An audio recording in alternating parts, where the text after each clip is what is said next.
1965 staan 'n jong Amerikaanse dominee op 'n brug in Selma, Alabama. Voor hom is gewapende polisiebeamptes. Hy weet hulle gaan hom aanval. Hy weet hy kan omdraai en veilig wees, maar hy bly staan.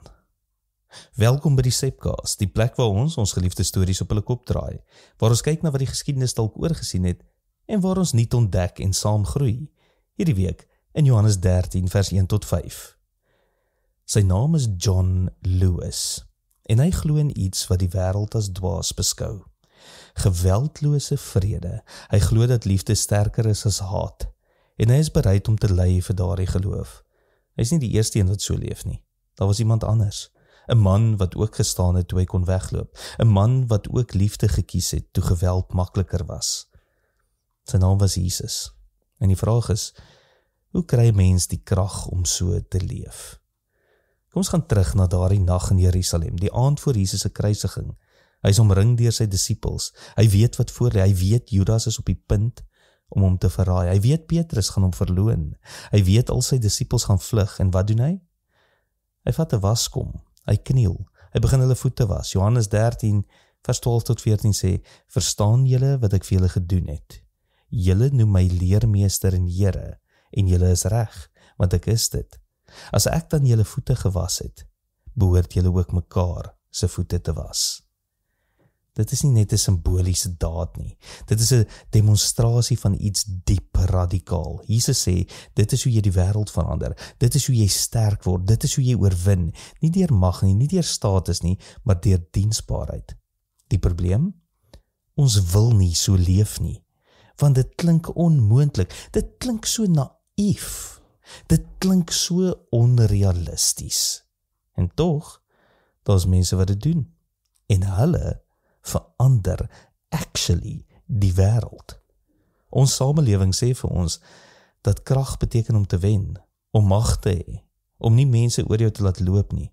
Maar Jesus kom en sê iets anders. Wil jy eerste wees? Word die laaste. Wil jy groot wees? Word die minste. Wil jy oorwin? Gee jouself weg. Dit is 'n radikale omkeer van hoe ons die wêreld sien. Maar hier is die ding. Dit werk. Dink aan mense soos Moeder Teresa. Sy het haar lewe gewy aan die armes, die sterwendes, die verstotenes. Sy het niks besit nie en tog, dekades na haar dood, onthou mense haar as een van die invloedrykste figure van ons tyd. Dink aan Martin Luther King Jr. Hy het geveg vir burgerregte sonder om 'n vuis te lig. Hy het vergewe toe hy gehaat is en sy invloed leef steeds voort. Wat dryf mense om so te leef? Wat dryf 'n man soos Jesus om sy lewe af te lê vir ander? Die antwoord is een woord: liefde. Johannes 15 vers 13 sê, niemand het groter liefde as dit nie, dat hy sy lewe gee vir sy vriende. Dis maklik om te sê dat jy lief het. Maar regte liefde, dit vra opoffering, dit vra diensbaarheid, dit vra om ander se voete te was, selfs al verdien hulle dit nie. Jesus het dit gedoen. Hy het jou voete gewas, lank voor jy hom gekies het. Hy het vir jou gesterf, selfs toe jy nog nie verstaan het wat dit beteken nie. Hy het jou vergewe nog voordat jy 'n verskoning gemaak het. En as jy regtig verstaan wat hy vir jou gedoen het, dan verander dit hoe jy leef. Jy begin anders kyk na mense, jy begin anders dink oor krag, jy begin anders optree in jou verhoudings, want jy besef, liefde is nie 'n gevoel nie, dit is 'n aksie, dit is 'n manier van wees. Dink aan hierdie scenario. Jy is in 'n konflik met iemand. Jy voel seer, jy voel verraai. Die wêreld sê vir jou, hou vas aan daardie woede. Wys jou krag, maak seker jy wen. Maar Jesus sê, laat gaan, vergewe, dien. En hier is die vreemde ding wanneer jy dit regtig doen.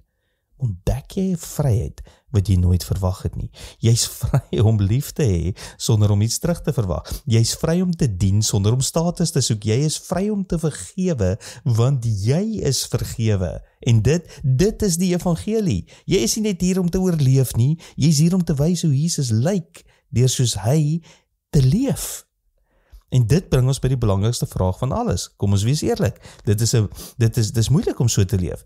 Dit gaan teen alles wat ons geleer is. Dit maak ons kwesbaar. Dit lyk of dit nie sin maak nie. Dit beroof jou gemak. Maar dan kyk jy na Jesus en jy sien hoe hy kniel, jy sien hoe hy dien, jy sien hoe hy gee, en jy besef, dit is nie swakheid nie, dit is die grootste krag wat daar is. Die wêreld sê vir jou, neem. Jesus sê, gee. Die wêreld sê, verdedig jouself. Jesus sê, was voete. Die wêreld sê, wees magtig. Jesus sê, word die minste. En as jy dit regtig verstaan, as jy regtig snap wat Jesus vir jou gedoen het, dan is daar net een vraag oor om te vra. Wie se voete gaan jy vandag was? Ons is gestuur in liefde. Tot volgende week, mooi loop.